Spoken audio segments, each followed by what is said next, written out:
Selamat petang dan salam sejahtera buat semua rakan penonton setia. CDL Hands-on Session kali yang ke-11. Yang berbahagia Dato' Dr. Mahendra Singh selaku Koordinator CDL, Puan Elsie Giluk, Penyelaras CDL Sabah. Penyampai CDL kita pada hari ini, Cikgu Suzana Jumat, rakan-rakan guru CDL. Bertemu lagi kita pada hari ini untuk sesi yang ke-11. Saya Christina Michael dari PPD Kota Kinabalu akan menjadi moderator pada hari ini. Sesi rasmi akan bermula pada jam 3 petang. Jadi untuk mengisi ruang menunggu ini secara bermakna, kita ada perkongsian daripada individu yang sangat bermakna dalam dunia pendidikan. Ramai pemimpin pendidikan di negara kita ini adalah hasil didikan beliau. Kerana beliau merupakan mantan pengarah IAB dan sekarang masih lagi bergiat sebagai fellow pendidikanan. Jadi untuk sekarang ini beliau masih bergiat sebagai fellow pendidikanan School of Education, University of Nottingham dan penasihat program pendidikan dengan beberapa organisasi. Jadi salah satunya ialah koordinator CDL, Connecting Dots Learning. Tanpa membuang masa, dipersilakan Datuk Dr. Mahendra Singh untuk sesi Nipets Reflect on yang bertajuk pentingnya cuti sekolah. Dipersilakan Datuk. Terima kasih Puan Christina. Dan selamat datang kepada semua yang dapat bersama kita pada petang Khamis ini, besok dah Jumaat, boleh dapat cuti hujung minggu. Dan topik kita pada hari ini, tuan-tuan dan puan-puan, adalah pentingnya cuti sekolah. Rata-rata kadang-kadang orang cemburui tugas seorang guru.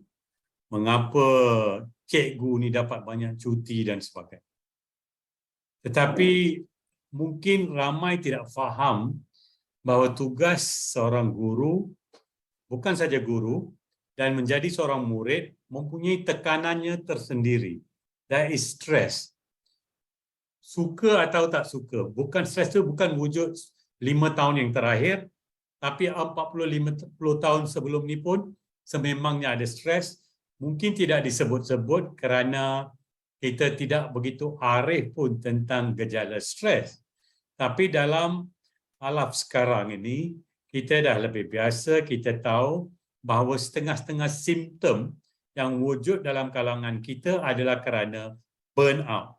Burnout itu merupakan satu daripada yang wujud kerana stres. So tuan-tuan dan puan-puan, mana-mana negara kita pergi, cuti sekolah ni penting. Saya ada kenalan di negara Finland, dan di negara Finland, cuti sekolah tu diambil secara serius.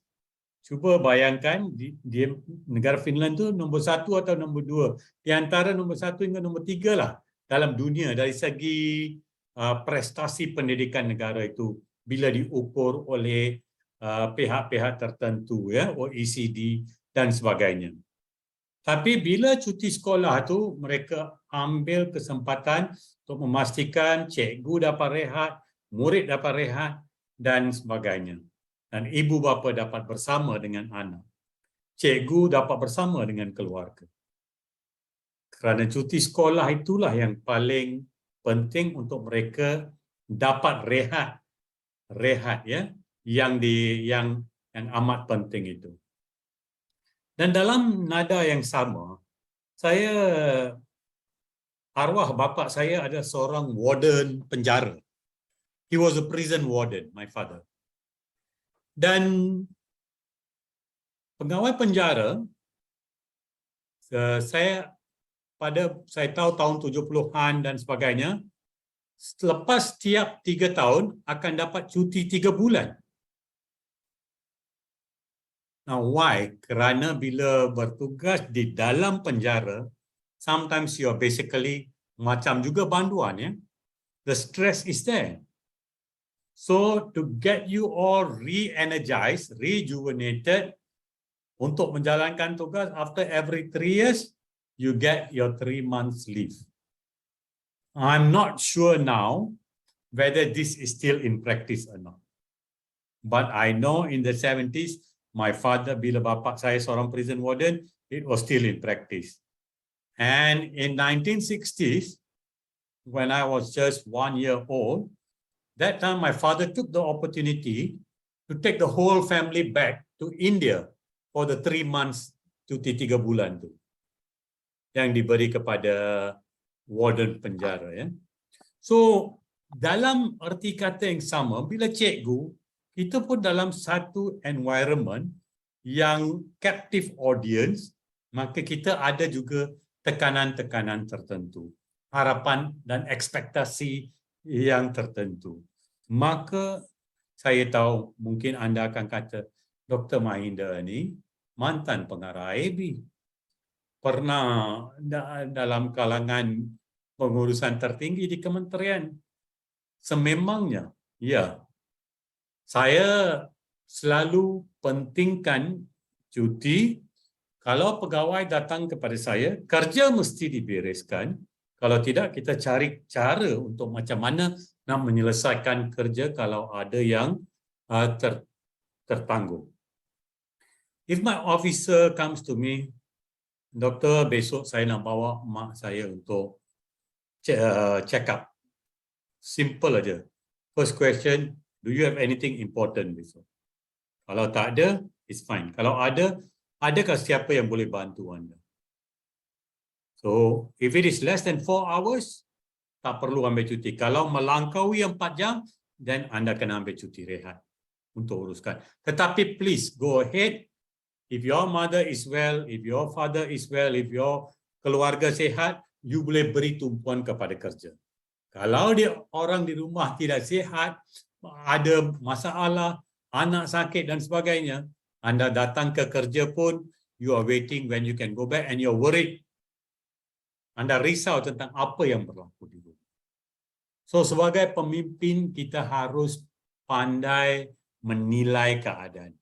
Of course, ada di antara tuan-tuan dan puan-puan akan kata, Doktor, mungkin ada orang ambil kesempatan. Tapi itu mungkin 2%. Let the 2% kalau dia nak ambil kesempatan dan sebagainya. Kerana kita, we look at the bigger picture. The bigger picture, kita nak orang jujur. Mereka secara ikhlas memohon. So, itu saja. And kalau orang teks saya akan pasti jawab, Doktor, pagi ini saya ada kecemasan, saya kena bawa isteri saya ke hospital. Carry on. You know. So, saya anggap dia faham kalau ada perkara yang belum selesai, dia akan uruskan dengan pegawai lain.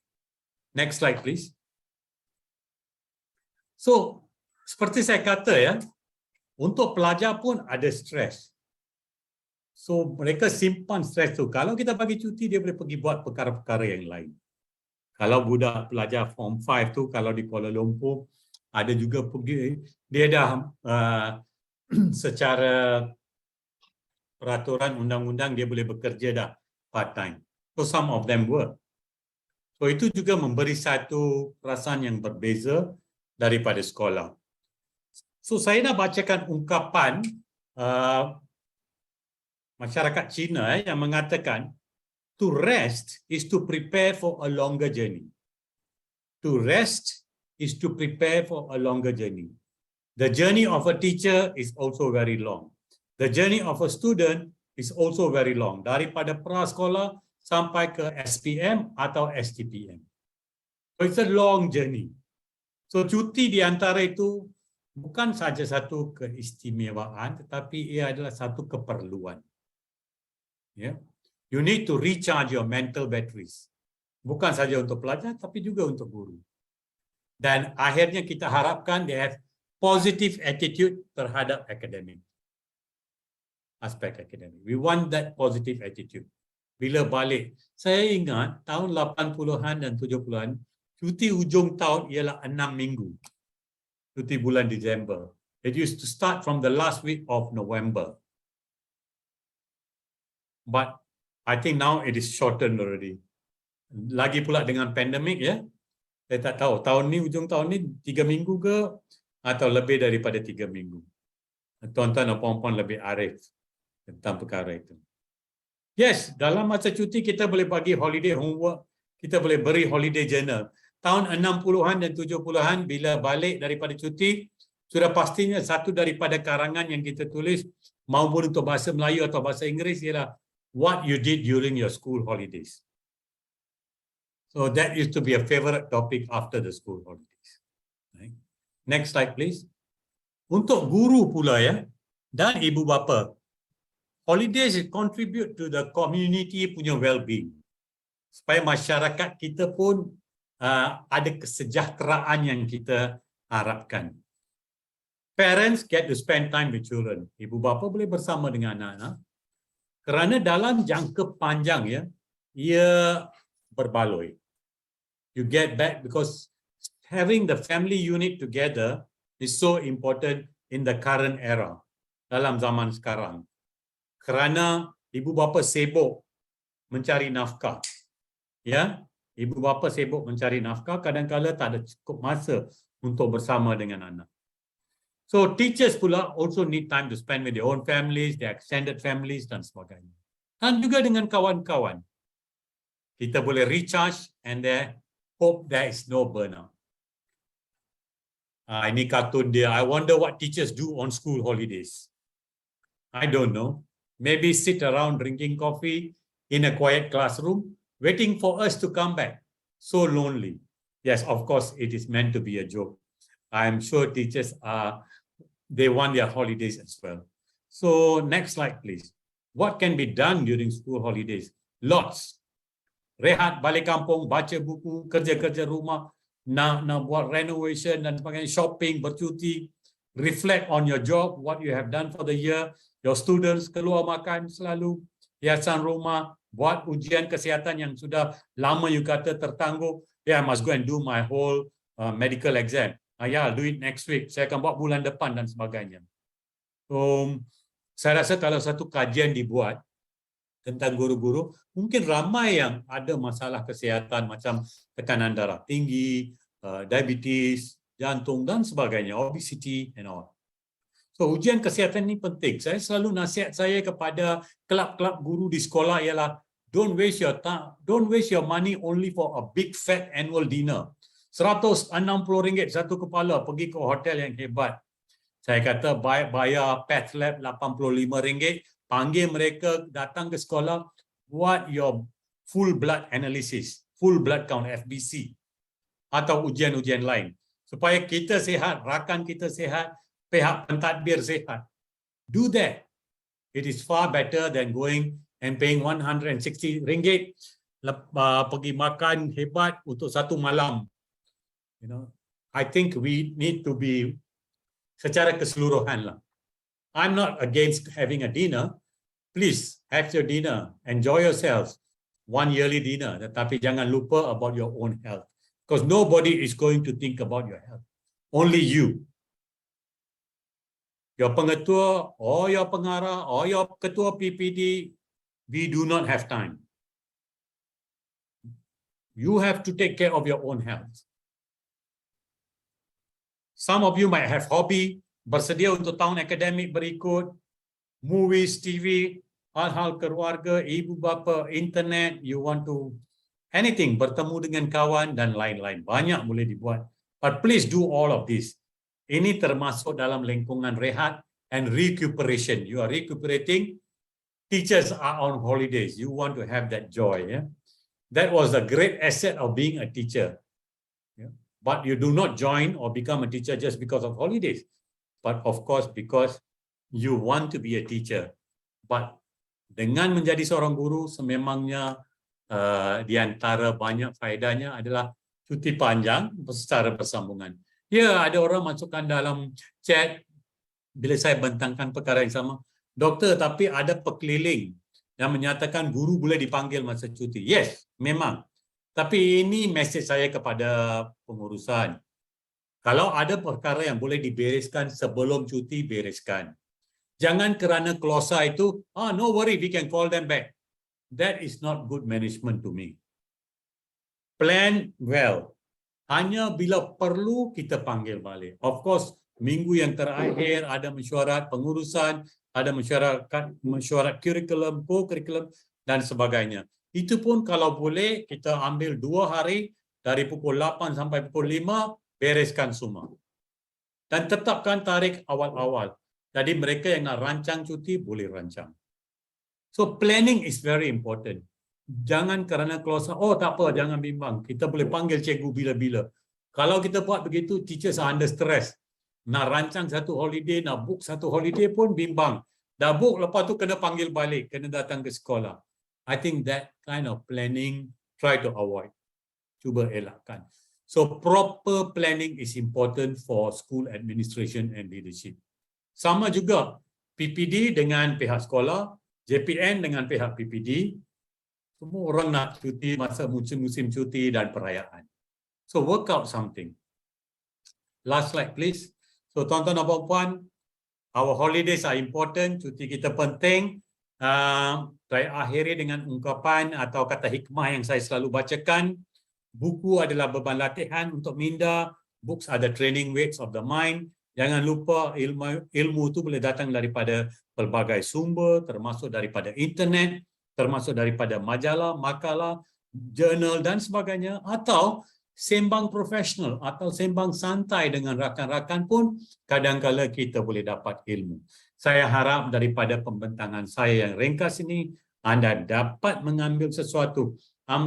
Kalau anda dapat ambil satu pun, saya rasa saya tercapai hasrat saya dalam pembentangan hari ini. Itu saja daripada saya. Terima kasih semua kerana dapat bersama pada petang. Okey. Terima kasih Dato' atas sesi perkongsian itu tadi.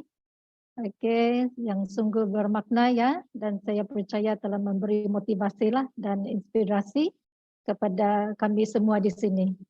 Okey, so secara ringkasnya rehat itu penting ya untuk kesihatan jasmani dan mental. Jadi rehat itu ibarat booster untuk memastikan daya berfikir seseorang itu berada pada tahap yang terbaiklah. Dan untuk memanfaatkan masa cuti sekolah, jadi guru-guru bolehlah mendedahkan anak murid masing-masingnya dengan holiday journal yang telah dicadangkan oleh Dato' itu tadi, ya.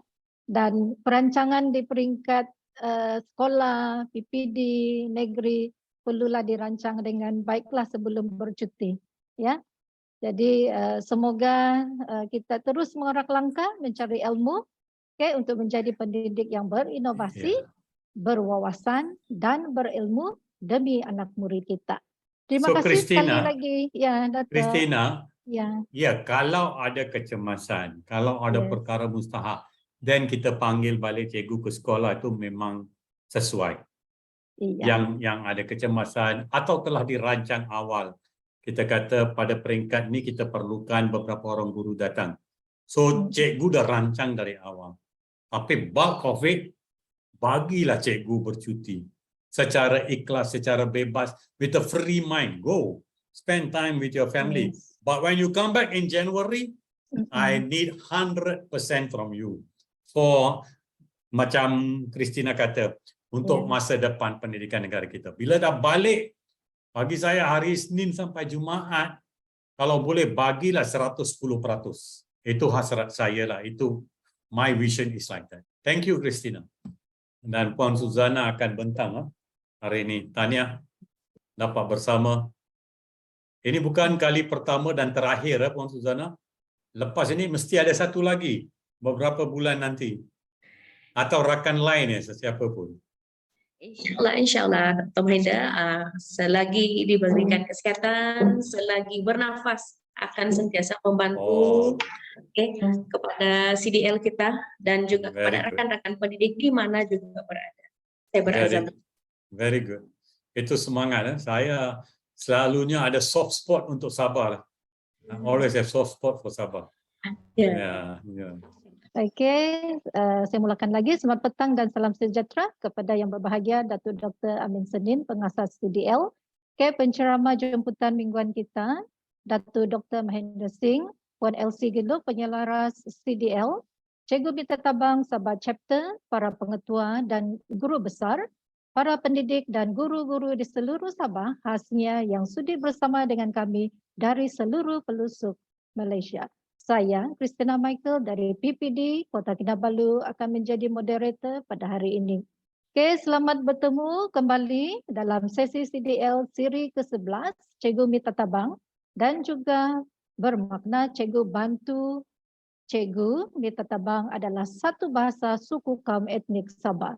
Ini adalah satu sesi perkongsian ilmu yang dijalankan secara bersiri menerusi siri hands-on online session. Tuan-tuan dan puan-puan para pendidik sekalian, okey, objektif CDL hands-on adalah yang pertama, berkongsi ilmu dan kemahiran. Kedua, membangunkan kompetensi guru. Ketiga, meningkatkan keupayaan. Dan akhirnya, membina jalinan dan jaringan berterusan. Okey, peserta perlu mendaftar ya sebagai pelanggan bagi ahli CDL. Okey, pendaftaran adalah percuma dan boleh layari www.connectingdots.my. Peserta boleh mengikuti program melalui pautan Zoom yang tertera pada poster. Sesi perkongsian berlangsung pada setiap hari Khamis selama 1 jam 30 minit bermula dari jam 3 hingga 4:30 petang. Dan perkongsian adalah secara hands-on. Dan e-sijil diberikan menerusi pautan yang akan diberikan pada akhir sesi. Okey, seterusnya saya mengambil kesempatan ini untuk memperkenalkan Cikgu Suzana Jumat dari Sekolah Menengah Limbanak Penampang yang akan membuat perkongsian kita pada petang ini. Okey, berikut adalah biodata Puan Suzana Jumat. Okey, beliau berasal dari Kampung Pengalat Besar Papar, sekarang bertugas di SMK Limbanak dan terlibat dalam seminar persidangan di peringkat daerah, negeri, kebangsaan dan antarabangsa. Dan beliau memenangi anugerah Simeo Japan EST Award Team Building in Peace in School and Communities. Okay, dan mendapat anugerah inovasi PDP di peringkat daerah dan beliau ialah ikon ERPH peringkat sekolah. Okey, baiklah. Dalam CDL hands-on session Sabah siri ke-11 ini, pada hari ini Cikgu Suzana akan membuat perkongsian yang bertajuk Piramidku, bagaimana menghasilkan nota yang efektif semasa PDPC bagi memaksimumkan kefahaman terhadap pembelajaran. Okay, sepanjang perkongsian ini, cikgu-cikgu boleh teruskan saja bertanya ya jika ada kemusykilan pada bila-bila masa. Tanpa membuang masa, dipersilakan Cikgu Suzana untuk memberikan perkongsiannya. Silakan Cikgu. Terima kasih kepada Puan Moderator, Puan Christina Michael. Terlebih dahulu setinggi-tinggi ucapan terima kasih kepada yang berbahagia Datuk Dr. Amin Senin, pengasas CDL, Datuk Dr. Mahendra Singh, penceramah jemputan mingguan, Puan Elsie Genduk selaku penyelaras program yang telah memberikan saya peluang untuk membuat perkongsian santai pada hari ini. Tidak lupa kepada rakan guru dari seluruh pelosok Malaysia dimanapun Anda berada. Jadi aktivitas kita pada petang ini santai-santai saja. Assalamualaikum dan apa kabar? Prinsip yang selalu saya ingat dalam mendidik ialah melihat perkembangan pelajar daripada tidak tahu kepada tahu menjelaskan, menghurai dengan contoh yang sesuai dan menzahirkannya dalam penulisan merupakan perkara yang indah, paling indah dalam kehidupan saya sebagai guru 21 tahun mengajar. Ada apa dengan piramid itu? Bolehkah bahan ini membantu? Akan saya terangkan dalam hands-on yang bakal kita jalani sama-sama pada hari ini. Hari ini saya ingin berkongsi penggunaan piramid dalam kalangan membantu pelajar menulis nota semasa PDP. Jadi dalam sesi kita pada hari ini, saya akan menunjukkan bagaimana menghasilkan nota piramid yang bukan saja mudah, menarik, malah efektif. Nota ini amat berguna kerana dapat membantu pelajar mengingat, memahami isi pelajaran dengan cara yang baik. Sebelum saya mulakan sesi perkongsian saya hari ini, saya ingin tahu respon rakan pendidik. Boleh kita minta cerita-cerita santai-santai dalam ruangan chat itu. Oke, saya minta rakan-rakan guru menaipkan respon dalam ruangan chat. Ada 3 pertanyaan yang mau saya tanyakan. Oke, mari kita bercerita daripada seorang guru kepada kawan gurunya, dimanapun Anda berada. Yang pertama, adakah pelajar cikgu membuat catatan sebelum memulakan PDPC? Soalan saya pertama, adakah pelajar cikgu membuat catatan sebelum memulakan PDPC? Bagaimana bentuk nota yang pelajar hasilkan? Oke, soalan saya yang kedua, bagaimana bentuk nota pelajar hasilkan? Soalan yang saya ketiga, soalan yang terakhir sebenarnya, adakah nota tersebut memenuhi objektif pembelajaran? Adakah nota yang pelajar sediakan itu memenuhi objektif pembelajaran? Oke, mari saya lihat dalam ruangan chat. Oke, mungkin Puan Christina boleh tolong bacakan. Oke, yang pertama tidak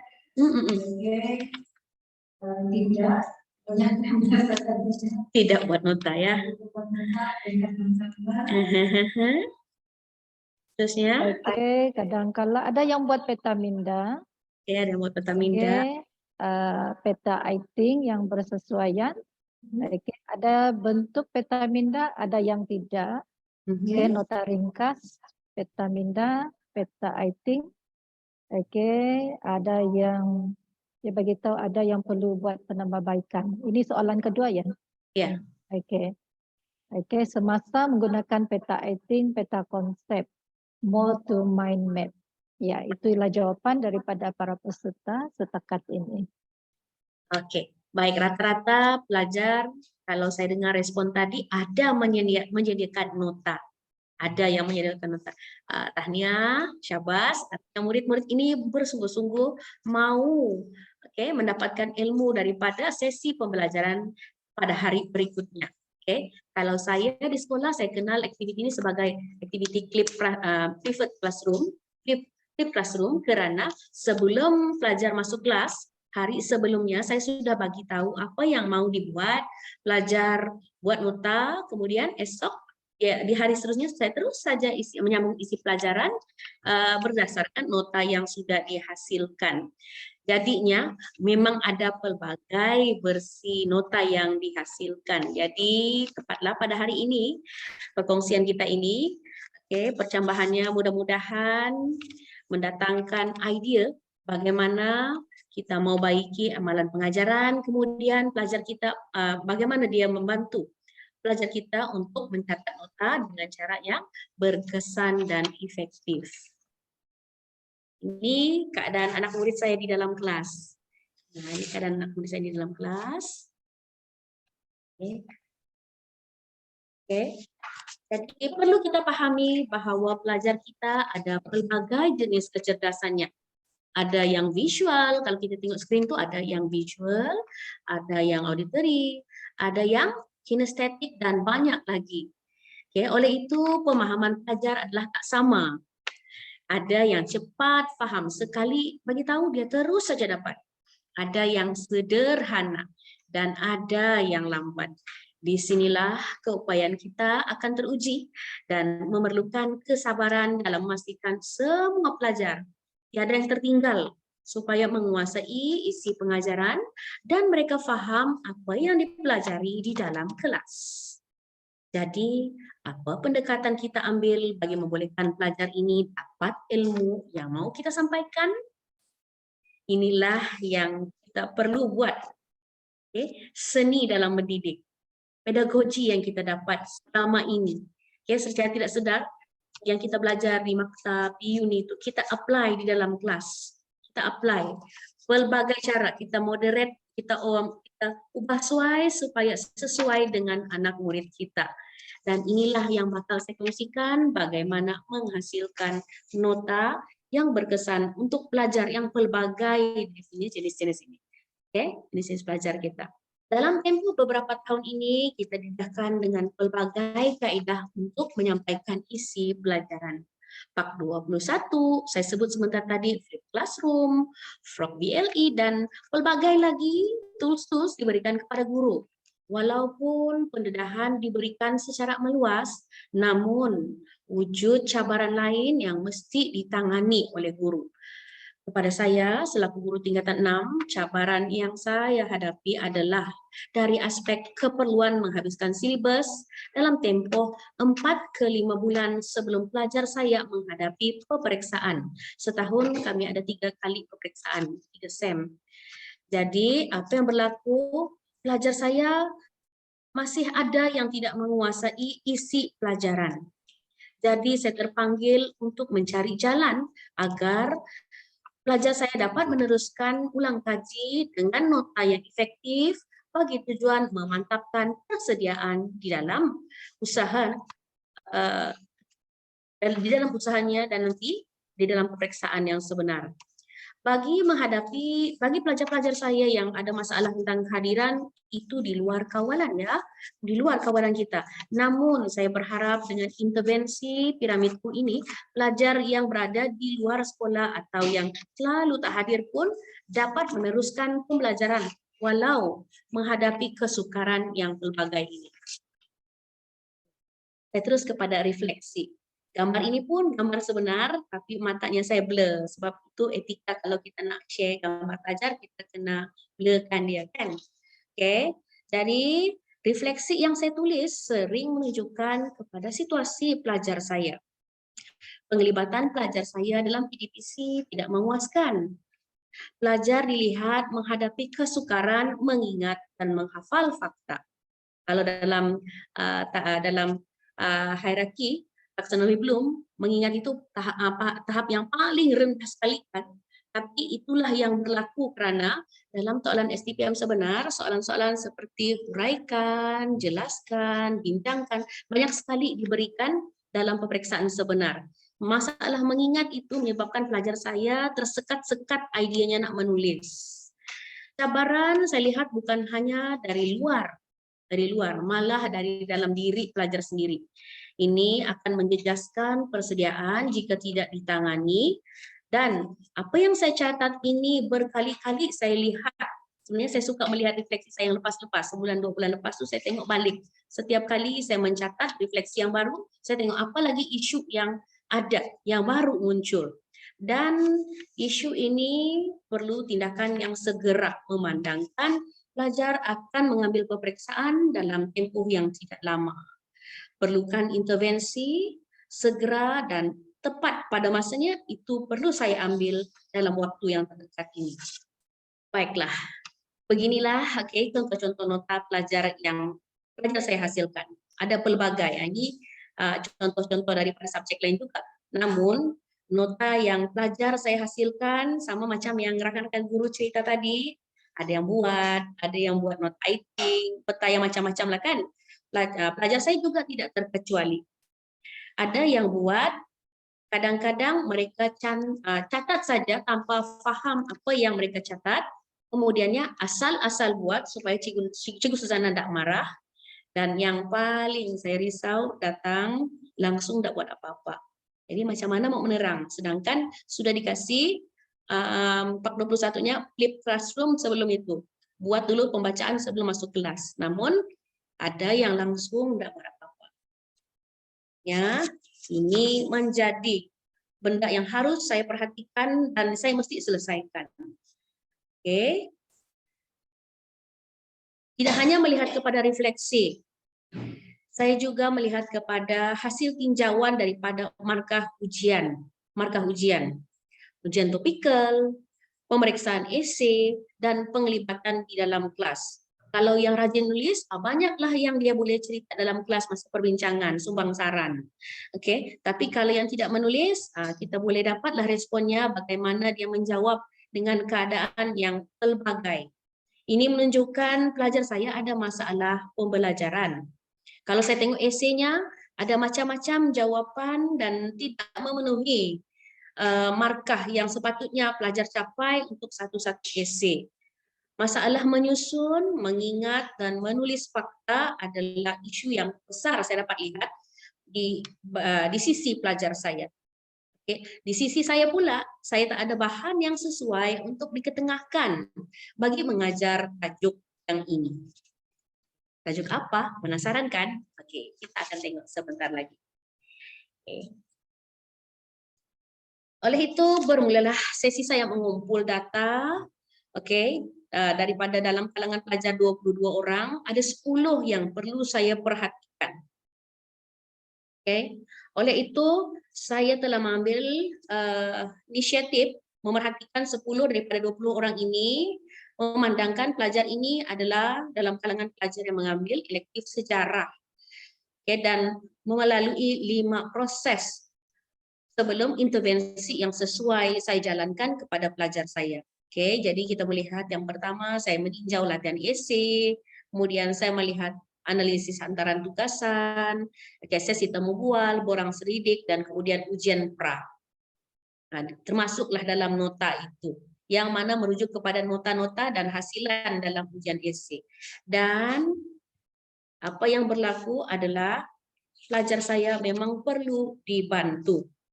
Oke, terusnya, oleh itu saya dapati apa yang saya perlu ambil agar pelajar saya boleh fokus dalam kelas adalah bagaimana pelajar saya mencatat nota. Ada pelbagai pandangan pakar tentang penulisan nota yang efektif. Misalnya kalau kita lihat dalam slide ini, oke, Tony Buzan 2003, oke, kita lihat contohnya, contoh peta yang idea daripada Tony Buzan itu adalah peta minda. Oke, ini biasa pelajar kita buatkan. Oke, kalau ini merupakan contoh yang baik, namun dari segi idealnya memang baguslah.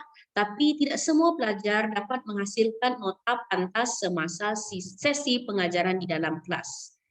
Artinya kalau mau buat begini, kalau pelajar yang pandai itu cepatlah dia mencatat kan. Tapi pelajar yang sederhana, yang lemah ini, kial-kial dan akhirnya berhenti menulis.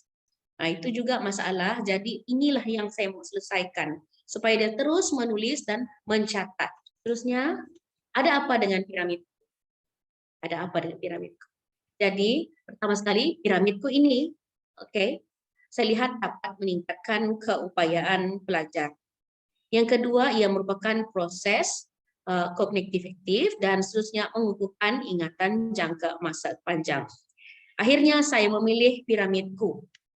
Oke, saya dapat lihat semasa pelajar saya menghasilkan piramidku, pelajar saya menggunakan deria melihat, pandang, dan mencatat isi pelajaran. Oke, secara langsung pelajar saya bergerak. Yang kedua, proses kognitif yang aktif, di mana pelajar saya bersungguh-sungguhlah mencatat nota, oke, nanti menghasilkan piramid, dia menggunting, dia membaca, mencerna, dan menilai seterusnya, mendapatkan apakah yang sebenarnya mesti ada dalam isi pelajaran hari tersebut. Dan seterusnya, bila piramidku sudah terhasil, maka kalau setiap hari mereka pandang 1 menit, dia lari lagi besok 2 menit, tengok lagi. Kalau berkali-kali ia dapat menunjukkan pemahaman dan ingatan belajar. Sudah pasti akhirnya esei daripada markah yang di bawah 10 itu akan meningkat sehingga mendapat markah yang sepatutnya. Kalau boleh saya berharap sangat pelajar saya dapat markah cemerlang tinggi di atas daripada 15 itu. Inilah harapan saya sebagai cikgu tingkatan 6 yang mengajar subjek sejarah yang banyak fakta yang perlu dihabiskan dan pelajar selalu mengeluh di dalam kelas. Inilah rupa piramid. Dia berevolusi daripada piramid kecil kepada yang besar. Yang besar itu masa perbincangan di dalam kelas, dan yang kecil-kecil itu adalah piramid yang pelajar punya sendiri. Pelajar sendiri buat, pelajar sendiri hasilkan. Jadi piramidku, ada apa lagi dengan piramidku? Saya pilih piramidku untuk mengajarkan tajuk struktur sosial masyarakat di Vietnam, di Indonesia, struktur sosial masyarakat di Tanah Melayu, juga pada semester 3, tingkatan 6, seterusnya pada semester 2, masyarakat Arab Jahiliyah, dan seterusnya semester 1, sistem feudal di England dan di Jepun. Nampaknya setiap semester saya akan guna piramidku. Bermula dengan semester 1, sistem feudal di England dan di Jepun. Yang kedua, saya lihat kepada struktur sosial masyarakat Arab Jahiliyah. Semester 3, saya lihat kepada keadaan sosialnya, struktur sosialnya di Vietnam, di Indonesia, dan di Tanah Melayu. Jadi struktur piramid ini sangat berguna untuk mengukuhkan pemahaman pelajar. Bentuk ini sesuai karena pelajar cepat paham, ingat, dengan hanya melihat sepintas lalunya. Sebenarnya sudah buat dalam kelas kan, ini. Dan setiap permukaan dapat dimanfaatkan dan memberikan maklumat yang dapat menyediakan pelajar ke arah menjawab soalan isi.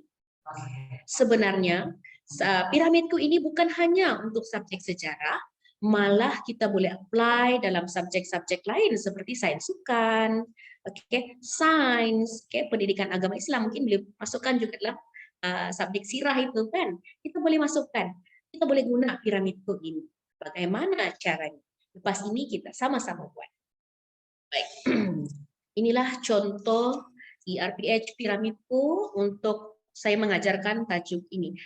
Saya bagikan IRPH ini kepada 3 sesi, yaitu sesi pertama, yang sesi pertama tadi, set induksi dan penyampaian isi pelajaran selama 10 menit. Di dalam kelas saya tidak banyak bercakap, saya hanya berikan set induksi dan sedikit latar belakang kepada isi pelajaran karena pelajar sudah membuat aktiviti mencatat nota di dalam kelas di rumah. Saya assumekan semua begitu dulu. Kemudian, sesi yang kedua yaitu sesi 25 menit di mana pelajar melakukan aktiviti sumbang saran, dia buat perbincangan dan kumpulan dan seterusnya membentang hasil tugasan. Saya selit-selitkan juga di situ ulasan guru terhadap aktiviti menghasilkan piramid itu, piramid besar tuh. Kemudiannya saya teruskan dengan aktiviti yang ketiga yaitu sesi 25 menit lagi yaitu menulis esai. Di mana selepas pelajar selesai dalam tempoh 20 menit pelajar menyelesaikan esai, saya akan pergi dari kumpulan ke kumpulan melihat hasil penulisan esai pelajar itu dan satu rumusan keseluruhan saya buat terhadap apa yang pelajar sudah buat di hujung sesi itu. Jadi 1 jam 20 menit ada beberapa sesi, 3 sesi yang saya telah bagi-bagikan dan saya capai dalam tempoh itu. Ciri-ciri khas piramidku. Piramidku ini simple, sangat simple sebenarnya. Piramidku dibuat daripada bahan yang paling mudah, basic, kertas A4. Kertas A4, kita ada warna, kita ada gunting. Boleh lah. Kemudian, dia ada 4 bahagian dan setiap bahagian itu ada 3 bahagian utama yang saya gunakan secara sepenuhnya untuk menghasilkan isi pembelajaran, untuk menyampaikan sebenarnya isi pembelajaran. Bagian pertama adalah bagian latar belakang, definisi istilah, bagian kedua struktur masyarakatnya, dan seterusnya. Bagian ketiga merujuk kepada peranan setiap jawatan-jawatan tersebut, dan yang terakhir di bagian keempat, permukaan yang keempat itu saya masukkan contoh-contoh soalan yang mungkin boleh keluar base daripada nota piramidku yang sudah disiapkan tadi. Ini hasil dan pelajar saya.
itu tadi adalah sebentar tadi merupakan hasilan video yang pelajar saya hasilkan selepas daripada menghasilkan nota piramidku. Biasanya tugasan panjang-panjang ini saya bagi dalam tempoh cuti sekolah, ya, supaya pelajarnya walaupun cuti masih ada sedikit ulang kajinya. So pembelajaran tak hanya semasa berhadapan berkuliah dengan guru, namun boleh diadakan di mana-mana saja pada waktu bila-bila saja. So tekan URL pada YouTube, link YouTube, bolehlah tengok bagaimana apa isi pelajaran-pelajaran yang lepas sebelum bercuti sekolah.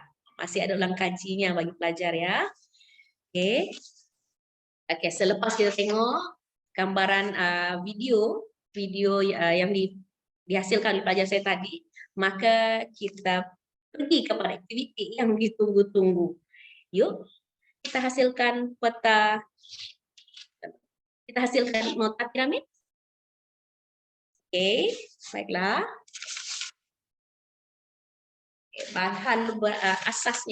Bahan asasnya bila kita menghasilkan nota piramid ini saja, mudah saja.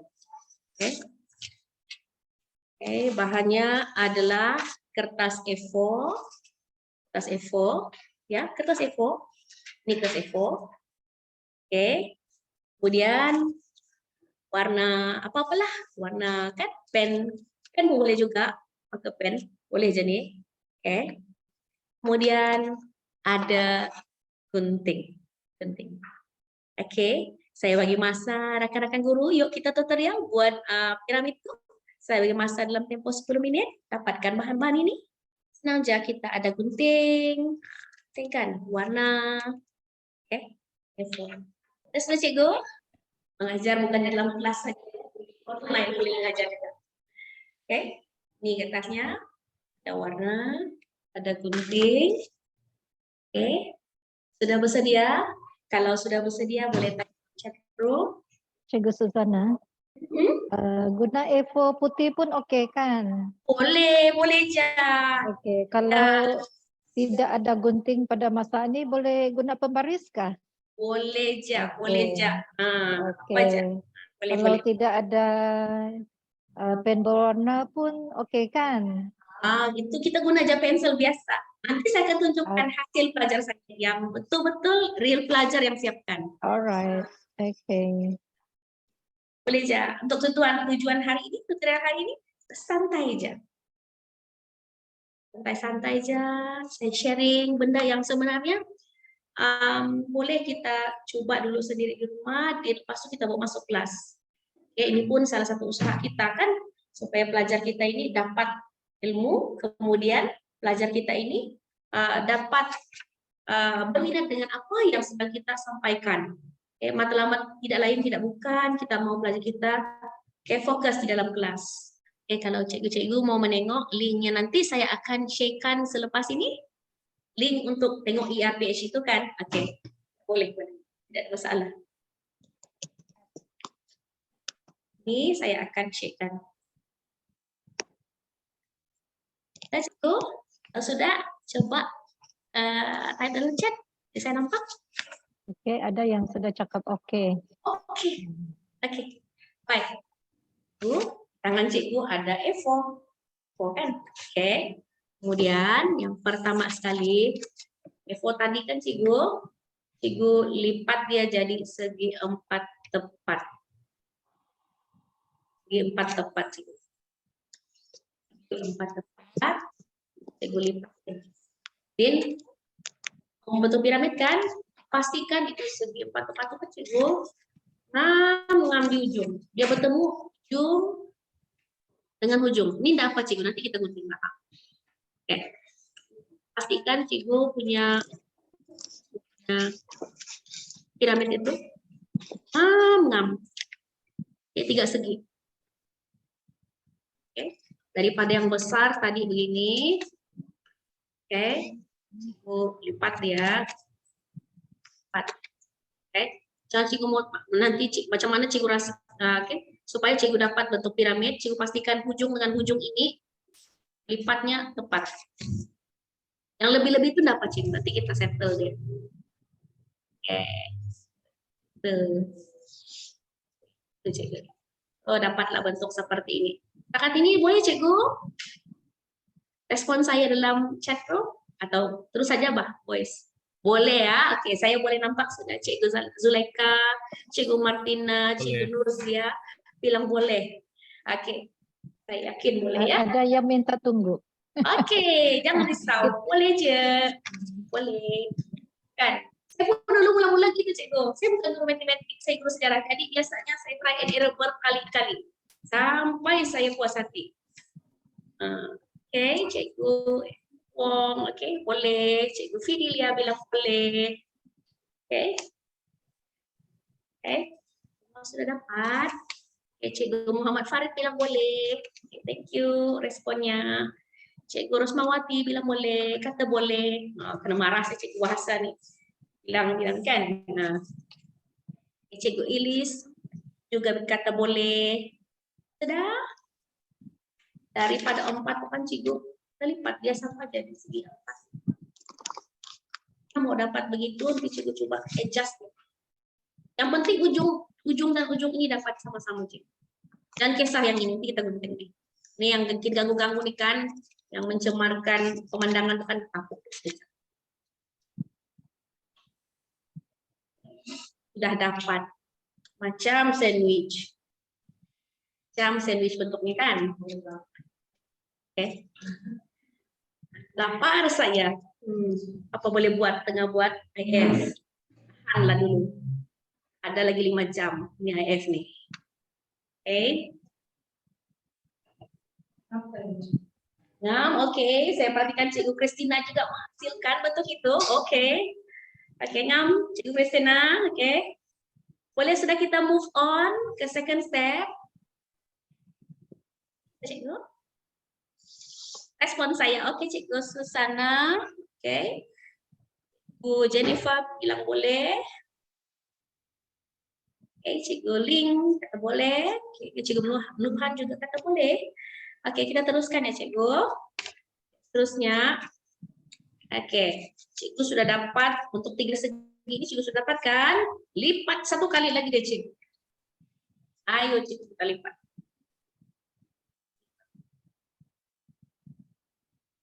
Lipat 1 kali.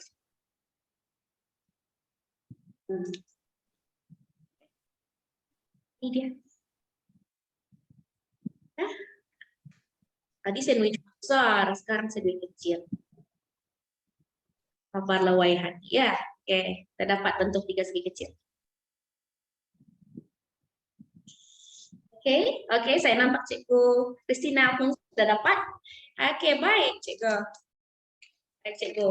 Ini kan yang mengganggu ini, yang mengganggu penglihatan Cikgu ini, Cikgu boleh gunting. Guntinglah dia. Gunting. Kalau ada pembaris, garis saja bawah pembaris. Nah, oke. Nah, anak-anak sudah kan Cikgu? Kalau dipusing-pusing, mau sudah jadi kan Cikgu? Mau sudah jadi kan? Oke, nampak sudah bayangan piramid itu. Itu sudah mulai melihat bayangan piramid. Kan? Oke. Kita cek ya. Oke. Sudah dapat kan? Oke, kalau Cikgu sudah dapat, supaya nanti kalau Cikgu tulis informasi dalam ini, di dalam ini tidak keluar-keluar, tidak menyeberang kemana-mana, Cikgu boleh garis dia, siap-siap. Kan? Cikgu boleh garis dia, siap-siap garis. Siap garis. Sudah ya Cikgu? Oke, baik. Oke, ini proses pertama, kita menghasilkan bentuk piramid ini. Oke, Cikgu, saya share screen balik Cikgu ya. Saya tidak hilang di mana-mana. Di sini juga saya. Oke.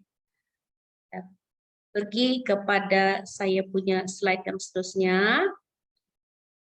Oke, Cikgu. Baik. Cikgu dengar arahan saya ini, Cikgu. Oke, Cikgu scan QR code ini. Cikgu scan lah. Oke, Cikgu scan. Ini untuk kita ya, untuk kita menghasilkan pembelajaran. Nah, kalau di kelas, Cikgu boleh bagi dalam bentuk petikan atau buku teks. Cikgu boleh guna buku teks tuh. Tapi kepada saya, sebab pelajar saya tidak tenang boleh bawa telepon, so saya meminta mereka scan QR code. Oke, sudah Cikgu. Respon saya kalau sudah scan. Baik, bila Cikgu scan QR code itu, oke, Cikgu jumpa negara apa yang diceritakan di dalam petikan tersebut. Coba Cikgu tulis apa negaranya di atas bagian pertama ini, Cikgu. Di bagian pertama, mana-mana bagian pun boleh. Oke, bagian pertama ini, Cikgu tulis nama dan coba lakar bendera Indonesia itu, Cikgu. Saya baca ceritalah, kan? Cikgu jumpa petikan tentang sistem struktur masyarakat di Indonesia, kan? Oke, jadi Cikgu lukis. Oke, lukis logo Indonesia dengan namanya. Dan tajuknya sekali. Oke, tajuknya adalah struktur masyarakat tradisional di Indonesia. Biasanya kalau saya sudah suruh pelajar scan ini, saya akan tanya pelajar saya, oke, soalan ini apa kehendak soalannya? Oke, ramai-ramai sebut. Uraikan. Oke, apa skopnya? Susun lapis masyarakat. Kemudian apa negaranya? Indonesia. Latar masanya adalah pada abad ke-19. Oke, tajuk ini sebenarnya pada abad yang ke-19. Oke, sebab ini soalan esai. STPM sebenar 2019. Biasa saya akan guna soalan sebenar. Oke. Oke, selesai ya Cikgu. Yang pertama negara. Oke, kita shortcut lah. Tulis saja negaranya Indonesia, tajuknya pada muka yang pertama. Muka yang pertama, simple kan? Oke, sudah tengok QR code itu. Oke, kemudian pada bahagian yang kedua. Coba Cikgu dapatkan apakah apakah jenis-jenis masyarakat yang ada di Indonesia itu? Apakah tahap-tahapnya? Apakah golongan-golongan yang ada di situ? Oke, coba Cikgu catat dalam bahagian kedua itu. Golongan apa yang ada dalam petikan tersebut? Dalam petikan tersebut, golongan apa yang ada, Cikgu? Golongan pemerintah, siapa di situ? Cikgu tulislah, bagi dia kepada beberapa. Oke. Mula-mula Cikgu catat ya, nanti Cikgu bagi-bagi. Oke. Coba catat. Lepas Cikgu tengok petikan tuh, coba Cikgu masukkan dalam halaman yang kedua itu. Okay. Dalam paparan yang kedua itu, apa yang ada? Golongan masyarakatnya. Oke. Ada raja, ada apa? Ada golongan pembesar, ada golongan ulama, ada rakyat, dan ada hamba. Lapisannya. Lapisannya itu lapisan masyarakatnya terdiri yang paling atas mestilah raja. Oke, mestilah raja. Kemudian diikuti dengan golongan pembesar. Kalau di Indonesia ada pelbagai lah gelarnya situ. Tapi untuk umum-umum letak saja pembesar dulu. Lepas itu kita ada golongan rakyat, kemudian kita ada golongan sebelum rakyat kita ada golongan ulama, kemudian rakyat, baru di bawah sekali kita ada golongan hamba. Oke. Coba Cikgu masukkan dulu. Oke, kemudian bagilah pembaginya kan, raja 1/4 kecil. Oke, kemudian pembesarnya 1/4 kecil kan, garis saja, garis-garis. Oke. Ada macam ini.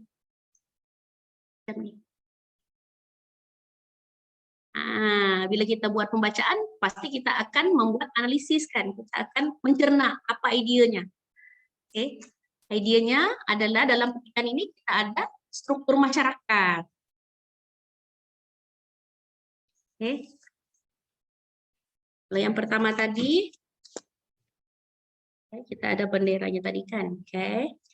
Daripada Indonesia tadi, daripada Indonesia itu, kita kemudian pergi ke bagian yang kedua, kita ada raja, pembesar, ulama, dan seterusnya golongan rakyat.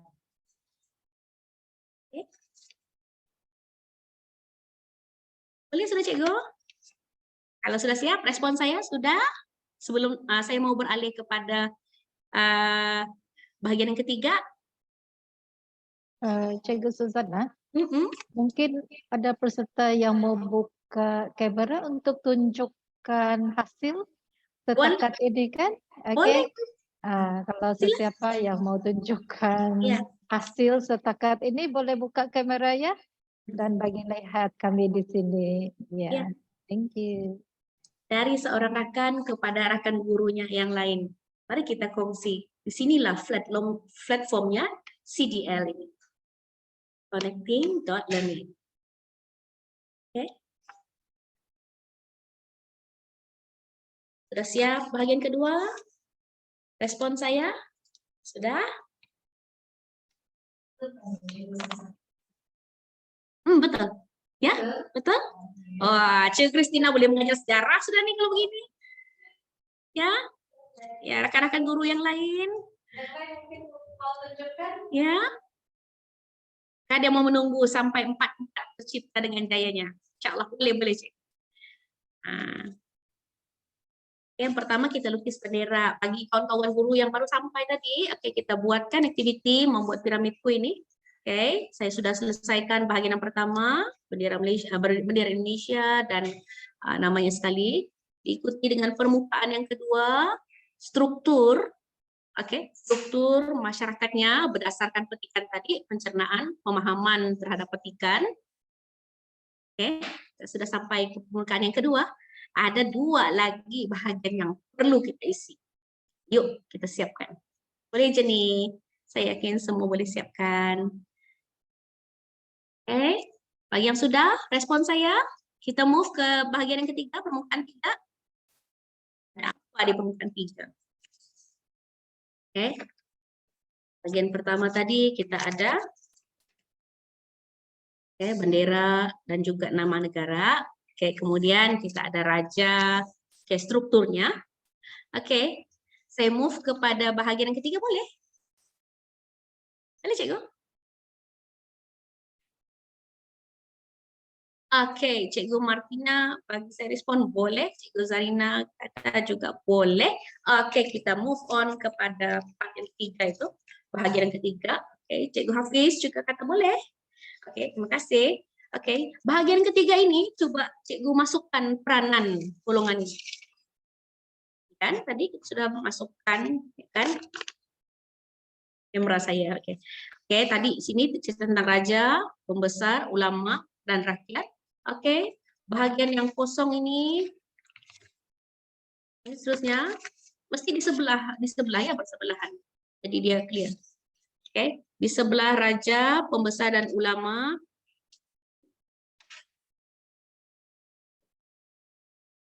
Di sebelah, oke, sebelah tadi raja struktur tadi itu. Oke, kita garis lagi, kemudian masukkan peranan pembesar, raja, ulama, dan rakyat. Kita baca lagi petikan, sekurang-kurangnya masuk 1 atau 2. Oke, 1 atau 2 kepada saya tidak kurang fakta, sekurang-kurangnya 3. Oke, tapi untuk tujuan hari ini 2 pun boleh untuk setiap peranan dalam hierarki ini. Kita sama-sama coba. Oke. Raja apa peranannya, pembesar apa peranannya, ulama apa peranannya, dan kemudian rakyat apa peranannya. Mari kita sama-sama siapkan. Cikgu Suzana, Ya. saya ingin bertanya, untuk masukkan maklumat itu mesti segaris dengan yang raja itu isinya di atas lah, begitu? Di bahagian yang seterusnya, di permukaan yang seterusnya. Ini kosong, kita teruskan. Di bagian yang kosong, bagian baru, yang kosong ini. Yang garisan tuh daripada kesinambungan di sebelah, begitu? Ya, dari sebelah. Oh, oke. So, dia bersambung, maksud dia raja itu maklumatnya pada garis atas itulah. Iya, betul. Oh, oke. Kan? Oke. Paham. Oke. Raja 2 peranan ke 1 peranan, pembesar 1, ulama 1, rakyat 1 daripada petikan tadi. Mari kita sama-sama buat. Oke, ulama, oke. Rajanya pastilah ketua negara kan? Oke. Ikuti pembesar, membantu raja, menjalankan menjaga kawasan pegangannya, mentadbir cukai, itu peranan golongan pembesar. Kalau ulama, pastilah berkaitan dengan hal-hal agama. Kan? Terpakai rujukan agama. Rakyat sudah pasti menyediakan tenaga kerahan tenaga ya. Membayar cukai, menyediakan makanan, itulah peranan rakyat. Menyediakan makanan ya. Dari kanan ke kiri, daripada golongan tadi kan sudah buat tentang raja tadi kan. Ini kita lupakan, ini aja. Di sebelah raja tadi kan, jangan kita pergi bagian bendera tuh. Kita pergi bagian yang dari bendera tadi kita jangan pergi, kita pergi tengok ini. Daripada golongan. Kalau lukis di sebelah bendera tuh nanti kurang nampak kan cikgu. Pelajar kurang ingat. Dia tidak boleh buat kesinambungannya. So, pastikan selepas daripada permukaan raja, permukaan yang ada struktur masyarakat, struktur raja pembesar dan semua tuh, di bagian yang seterusnya kita ada peranannya berkaitan. Dilipat, inilah keadaannya. Boleh juga kasih buka chat cikgu, kita nak berkomunikasi. Nah, kalau saya bentukkan dia jadi macam ni. Dia jadi macam ni.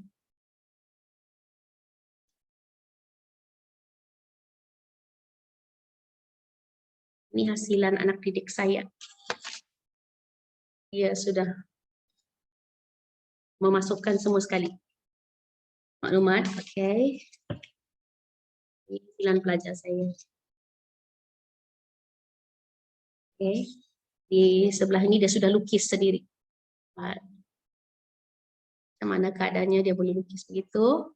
Itulah keindahan seni kita menyampaikan pengetahuan, pedagogi kita nak menyampaikan konten itu bagaimana. Inilah yang saya kata satu kebahagiaan. Rasa bahagia itu perlahan-lahan muncul bila saya melihat hasil kerja pelajar saya. Ini disertakan peranannya. Yalah, dia saja yang pahamkan tulisannya. Itulah saya kata pelajar punya nota ada pelbagai. Jadi jangan biarkan pelbagai itu tidak diurus. Ini di belakangnya itu peranan. Kemudian di depan tadi bendera. Pelajar ini sudah sampai tahap dia tahu, dia buat, dia dengar, dia paham, dia sintesis. Sebab dia boleh memasukkan apa-apa maklumat yang berkaitan dengan tajuk ini di luar konteks daripada skema yang saya beri. Boleh tulis di atas kertas warna-warni. Ini pelajar buat sendiri. Oleh kerana kadang-kadang saya melayan juga rasa keanak-anakan pelajar kegiatan NAM. Dia lukis. Benda-benda macam ni. Ini tajuk untuk tajuk undang-undang adat dan undang-undang bertulis. Boleh macam ni. Berbagai. Daripada nota yang bertulis, banyak-banyak itu dia hasilkan dalam bentuk yang lain. Sudah cikgu? Nah, ini saya punya hasilan tadi. Ini raja kan. Bahagian pertama tadi kita buat tentang struktur.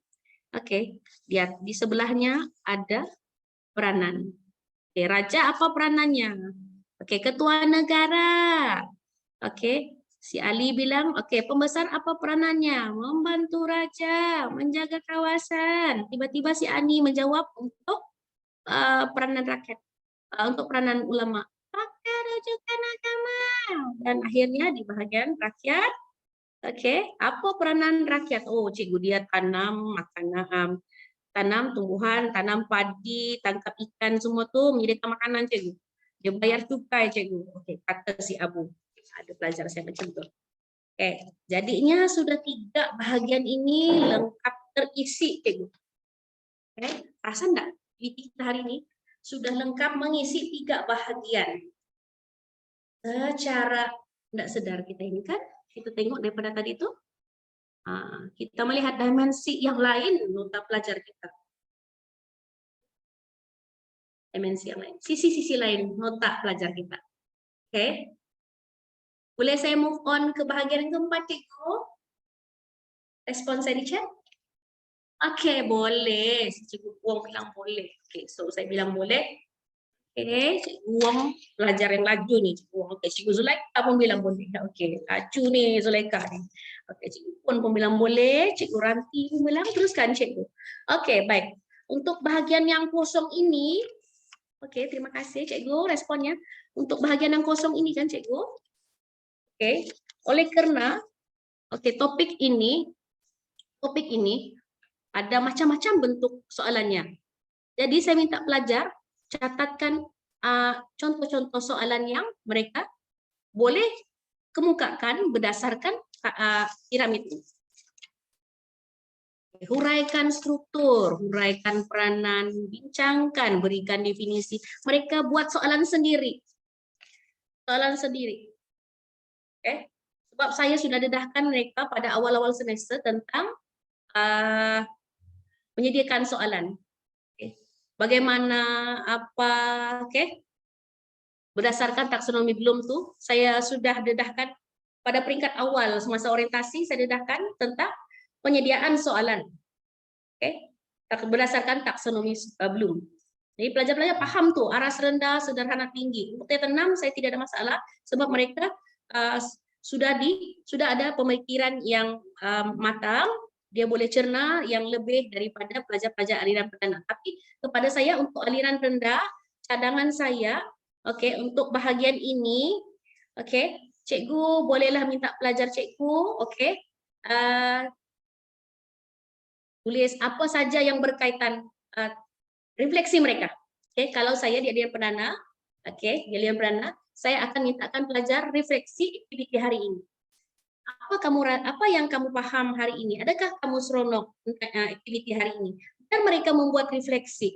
Jadi bila Cikgu collect balik kertas ini, secara langsung tidak langsung, Cikgu sudah ada refleksi daripada pelajar. Apa yang pelajar dapat daripada aktiviti hari ini? Kalau pelajar fungsi saya akan tunjukkan beberapa contoh selepas ini. Tapi untuk pelajar aliran perdana, sekolah rendah, Cikgu. Kita catat, kita minta pelajar buat refleksinya. Apa perasaan kamu aktiviti hari ini? Mari kita sama-sama buat. Dia bagi jawaban suka, tidak suka. Kenapa? Kalau suka, kenapa? Maksudnya boleh kita minta student tulis di situ sebagai student's voice lah kan, Cikgu? Ya, betul. Suara murid. Suara murid, ya, suara murid. Ya. Suara murid. Sebenarnya aktiviti ini saya dapat bila tadi saya tengok piramid saya, sepatutnya QR code, tapi oleh karena dalam aktiviti hari ini ada cikgu yang pelbagai, maka saya adjust keadaannya. Muka yang keempat kita minta refleksi. Nah, ini nanti kita boleh jadikan sebagai evidence kita, kan? Simpan sebagai evidence. Kita pernah melakukan aktiviti, seperti ini dalam kelas. Tapi kita sesusah pikir, apalah dia rasa, apa dia dapat. Melalui pemerhatian kita. Sepanjang saya mengajar sejarah, banyaknya kajian tindakan saya, habis tingkat 6, di tingkat 6 kami mesti menuliskan, menghasilkan kajian tindakan setiap tahun. KPI saya setahun kajian tindakan saya mesti hasilkan, dan alhamdulillah saya berjaya menghasilkan 6 kajian tindakan yang berbeza-beza selepas habis belajar hari itu. 6 tahun sudah, pas master saya teruskan, terus pasang semangat, tidak akan berhenti menulis. Inilah dari mana saya dapat itu semua, dari refleksi pengajaran saya. Baik Cikgu, selesai kan Cikgu? Nah, secara tidak sadarnya kita berjaya. Wah, jadi macam mana tuh Cikgu mau gunting? Bagi kawan-kawan yang ada gunting kan Cikgu, Pak Cikgu gunting jangan kasih putus Cikgu, jangan kasih putus.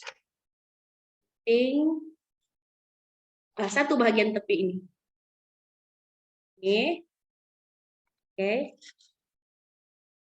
Cikgu. Kita gunting supaya nota ini boleh duduk. Boleh dikasih duduk, Cikgu. Nah. Tada. Cikgu Susana, saya tidak ada gunting tapi saya menggunakan kredit card saja. Pun boleh juga. Boleh je. Ya, boleh je. Pembaris boleh, apa-apalah yang boleh kan? Tutorial kita. Nah, ini Cikgu. Akhirnya piramid yang tidak boleh dilipat tadi, kertas tadi A4, sudah boleh lipat dan kita kasih dia duduk. Bagi dia duduk, sorry. Kita beri dia duduk. Sudah dikasih. Boleh sudah boleh sendiri. Nah, ini Cikgu. Ini dia. Ini tidak ada permukaan yang okay. Ini dia. Sudah. Oke, Cikgu boleh kasih on camera. Tunjuklah dengan saya selain dapat Cik Christina. Mari Cikgu. Ingin mau tengok hasilnya. Oh, alhamdulillah, Cikgu Martina boleh. Cikgu Sudina boleh. Cikgu Martina, Tania, Tania, Cikgu Cikgu. Sudina. Beri tepukan kepada diri sendiri. Berjaya melawan mengantuk ini. Cikgu pun sudah, Tania. Ya, ini dia. Ini dia Cikgu. Baik Cikgu. Nah, inilah dia Cikgu ya, hasil kita hari ini. Oke. Saya gembira melihat rekan guru saya berjaya menyelesaikan masalah kecil menghasilkan nota dengan kaidah yang lain daripada kebiasaannya dalam kelas. Oke, jadi sebelum kita bawa pergi kelas, kita dulu tutorial di sini beramai-ramai dari seorang guru kepada rekan guru. Coba tunjukkan lagi cikgu-cikgu, kita mau ambil gambar. Coba tunjukkan seramai yang mungkin. Oke, cikgu-cikgu yang sudah buat, buka kamera. Oke, tunjukkan hasilnya. Oke. Oke, Cikgu Cynthia pun, wah, berwarna merah ya, Cikgu Cynthia. Lawa. Lagi, ada lagi mau tunjukkan? Cikgu Martina, wah, cantik ya. Relax. Oke. Cikgu Helmi, mana Cikgu Helmi? Oke, ada lagi mau tunjuk? Kita akan masukkan dalam sesi pada hari ini. Oke, Cikgu buka kamera, on kamera kita ambil gambar dulu hasil kita hari ini, kita share. Nah, ini hasil pelajar. Ini hasil sebenar yang kalau saya buat dengan Cikgu hari ini. Cantik. Ini hasil pelajar ya. Woi, rakan-rakan guru saya ada pelbagai di tangannya. Oke. Thank you, Cikgu Lenovo pun ada juga. Oke. Lenovo pun ada ya. Oke. Oke. Tenang hati kita, rakan-rakan guru semua aktif petang ini, alhamdulillah. Oke, baik. Oke, saya ingin tunjuk sebenarnya daripada pembelajaran pelajar saya, sebenarnya daripada hasil aktiviti saya, pelajar saya, refleksi saya, kajian tindakan saya, dan akhirnya saya menghasilkan inovasi. Inilah dia. Oke. Ini inovasi. Ini juga inovasi. Bahan inovasi sebenarnya untuk setiap SEM itu pelajar buat pembentangannya, saya perhatikan hasil pelajar dan saya enhance saja, saya percantikkan sebenarnya, saya perindahkan dia, oke. Dan juga akan membentuk piramid. Nah, ini piramid yang sudah saya berjaya siapkan, dan ini pun nanti tengoklah kita masuk pertandingan inovasi ya, ya kah? Boleh dipertandingkan kan? Oke. Oke, baik. Tidak semesti apa yang kita hasilkan itu boleh jadikan sebagai inovasi, tapi ia merupakan intervensi kita awal dalam kelas menyelesaikan masalah pelajar. Oke, tahniah Cik Christina dan rakan-rakan di situ, dan rakan-rakan pendidik. Terima kasih. Oke. Share screen balik Cikgu ya. Oke. Oke, daripada arahan yang kita buat tadi, oke. daripada arahan-arahan aktiviti tadi, maka akhirnya kita berjaya menyelesaikan sebenarnya masalah menghasilkan nota untuk tajuk berkaitan struktur masyarakat. Hasil daripada aktiviti ini saya dapati, akhirnya saya dapati pelajar saya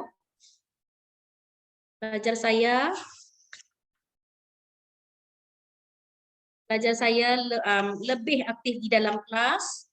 Seterusnya, saya lihat pelajar saya lebih bersedia nak menghadapi aktiviti pembelajaran seterusnya. Ini dapat saya lihat daripada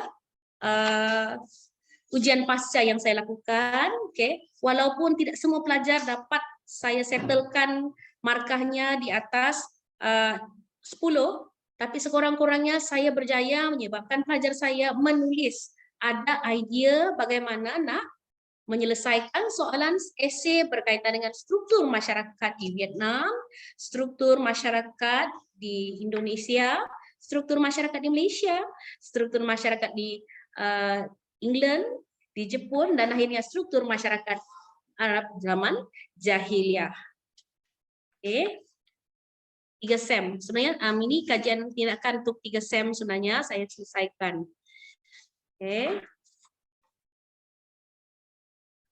Baik, beralih kita kepada impak. Apa yang saya lihat pelajar saya di sisi-sisi pelajar saya lihat markah mereka semakin baik, pelajarnya seronok, ada interaksi. Deria motorik mereka gunakan sepenuhnya semasa aktiviti menyediakan piramidku ini. Idea dapat dihasilkan dengan sangat jelas dan membantu persediaan pelajar. Kalau di peringkat aliran perdana, ini dapat meningkatkan pencapaian, apalagi sejarah merupakan subjek wajib khusus di tingkat SPM. Jadi untuk satu subtopik macam ini ada intervensinya. Jadi kita tidak rasa sedih. Kepada saya tidak rasa sedih kerana saya sudah berusaha menyediakan pelajar saya untuk tajuk seperti ini, dan insya Allah ada intervensi-intervensi yang lain untuk tajuk yang seterusnya. Saya suka perkataan ini. Saya suka. Sebelum saya akhiri sesi perkongsian saya, aktiviti menyediakan piramidku ini, saya dapati ia dapat meningkatkan kepahaman pelajar, dan seterusnya. Kita dapat lihat pada skrin, perkataan ini tepat sekali dengan aktiviti kita. I heard, I forget. I see, I remember. I do, I understand. Jom kita jadikan nota piramidku dalam menghasilkan, dalam usaha intervensi menyelesaikan masalah pelajar menyediakan nota. Tell me and I forget. Teach me and I remember. Involve me and I learning. Sekian saja perkongsian saya hari ini bersama rakan guru. Sehingga jumpa lagi di sesi akan datang. Assalamualaikum. Sebagai penutup aktiviti hari ini, sebenarnya di sekolah pelajar sedang bersedia untuk pembentangan akhirnya pertandingan inovasi peringkat antarabangsa. Saya sharekan memori pelajar saya menyediakan piramid itu sebagai santapan kita, santai-santai petang kita melihat kepada hasil kemenjadian pelajar. Hai, kami pelajar dari Pusat Tingkatan 6 SMK yang mana akan mempersembahkan hasil inovasi kami, yaitu piramidku. Nama saya Muhammad Syafiq binti Nus selaku ketua untuk inovasi ini, diikuti dengan saya Kendy Lewol, Saya Adjo. saya Muhammad Lutfi, saya Darren Nutfaiba, dan saya Cikgu Suzana Juman, ketua pembimbing pelajar ini. Piramidku merupakan inovasi bahan bantu belajar untuk meningkatkan penguasaan fakta dalam kalangan pelajar tingkatan 6 dalam mata pelajaran sejarah, khususnya sistem sosial masyarakat England pada abad ke-18. Antara objektif inovasi ini ialah dapat membuktikan proses untuk mengingat, memahami dan mengaplikasikan fakta kepada subtopik struktur sosial. Di samping itu, ia juga dapat membantu untuk mengingati struktur dan peranan masyarakat England tradisional untuk menjawab soalan esei yang berkaitan dengan topik ini dengan betul. Seterusnya adalah untuk menghasilkan bahan bantu belajar untuk topik ini dengan lebih berkesan. Antara sasarannya ialah dalam kalangan pelajar tingkatan 6 yang mengambil subjek sejarah. Bagaimana bahan inovasi dicipta? Pada peringkat awal penghasilan inovasi, kami mencari informasi yang sesuai bagi tajuk struktur sosial masyarakat di England. Kemudian, melukis ilustrasi yang sesuai bagi menggambarkan individu yang menjalankan peranan di setiap tingkat hierarki. Seterusnya, memindah informasi yang diperoleh pada piramid pada sekeping kertas A4. Menggunting kertas tersebut membentuk piramid berbentuk 2 dimensi. Selepas aktiviti menyiapkan piramid 2D berjaya disiapkan, kami membuat pembentangan berdasarkan piramid dan dimuat naik di YouTube. Sesi perbincangan dijalankan selepas menonton video YouTube untuk sebarang komen dan cadangan penambahbaikan. Bagi kos penghasilan pula, bahan-bahan yang diperlukan hanya sekeping kertas A4, alat tulis, dan gunting. Kos penghasilan inovasi ini amatlah murah, dengan hanya RM1 Malaysia. Kami boleh menghasilkan bahan bantu belajar ini. Hai, nama saya Ate. Saya akan menerangkan kelebihan piramidku. Piramidku mudah dihasilkan dengan kos yang murah dan mudah dihasilkan, ringan dan mudah dibawa. Cara yang menarik untuk belajar topik struktur sosial masyarakat karena setiap dimensi permukaan piramid boleh diisi dengan ilustrasi dan informasi. Seterusnya, bagaimana bahan ini boleh mapan penggunaannya? Boleh digunakan sebagai bahan bantu belajar di peringkat aliran menengah rendah. Kita boleh mengetahui susun lapis peranan setiap lapisan masyarakat dengan baik kerana bentuk piramid yang unik dapat memberikan gambaran yang baik terhadap isi pelajaran berkaitan struktur masyarakat. Piramidku juga boleh dikomersilkan dan dipasarkan sebagai cendera kenang-kenangan kepada pelancong. Pencapaian manis piramidku adalah memenangi anugerah emas semasa pertandingan PBL peringkat kelas pada tahun 2021.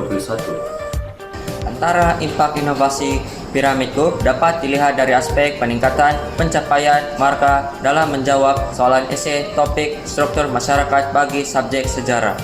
Sebagai guru pembimbing dan guru mata pelajaran sejarah kepada Tanah Kuagu ini, saya gembira mereka dapat memahami dan seterusnya meningkatkan pencapaian mereka dalam penulisan isi sejarah dengan cara yang unik dan menarik.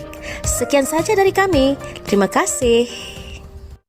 Okey, demikianlah sesi perkongsian daripada Cikgu Suzana ya.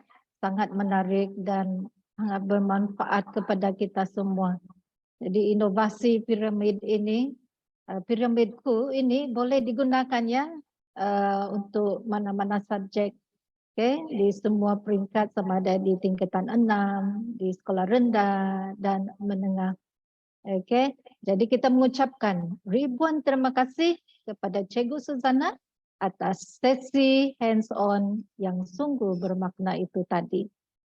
Okey, mohon semua guru untuk mengisi maklum balas dan kehadirannya di ruangan chat itu sudah di-share, okey, link. Okey, boleh tekan di situ dan boleh mula mengisi ya. Jadi tuan-tuan dan puan-puan, okey, kita akan adakan siri seterusnya ya pada hari Khamis pada minggu hadapan. Okey, makluman akan diberikan melalui WhatsApp dan juga Telegram ya. Jadi untuk sesi yang ke-12 ini akan dikongsikan oleh Puan Lily Natasha Abdullah daripada SMK Tobobon. Jadi tajuk perkongsiannya ialah 1 tambah 4 CS at IN4 CONS. Okey, jadi itulah tajuk perkongsiannya. Jadi kita berharap sama-sama kita akan menontonnya perkongsian seterusnya. Okey. So kita jumpa lagi di sesi yang akan datang. Okey, selamat berehat semua. Tapi sebelum kita bersurai, marilah kita mengambil gambar untuk kenang-kenangannya dan bukti kehadiran kita pada hari ini. Okey, diminta semua on kamera, semua senyum. Okey, senyum selama yang mungkin sebab ada beberapa sesi ini akan diambil. Okey, mohon bantuan Cik Hazwani untuk mengambil gambar ya. Okey, terima kasih Cik Hazwani. Okey. Okey, kita ambil gambar dulu. Mungkin yang kena stop sharing ya. Okey, supaya kita boleh nampak semua yang hadir pada hari ini. Okey, saya ambil dulu. First page, 1, 2, 3 senyum. Okey, sekali lagi senyum. 1, 2, 3. Okay, one more time, freestyle. 1, 2, 3. Okay, next page. 1, 2, 3. Okay, sekali lagi 1, 2, 3. Okay, next page lagi 1, 2, 3. Next page. Page 5, page 6, page 7. Okay. Okey. Kita sudah bergambar. Okey, terima kasih semua. Jumpa lagi minggu depan ya. Okey, bye semua. Terima kasih. Bye. Bye, cikgu semua. Epic lagi tu. Terima kasih cikgu-cikgu. Kita jumpa lagi. Sampai jumpa lagi cikgu. Wah, terima kasih. Sama.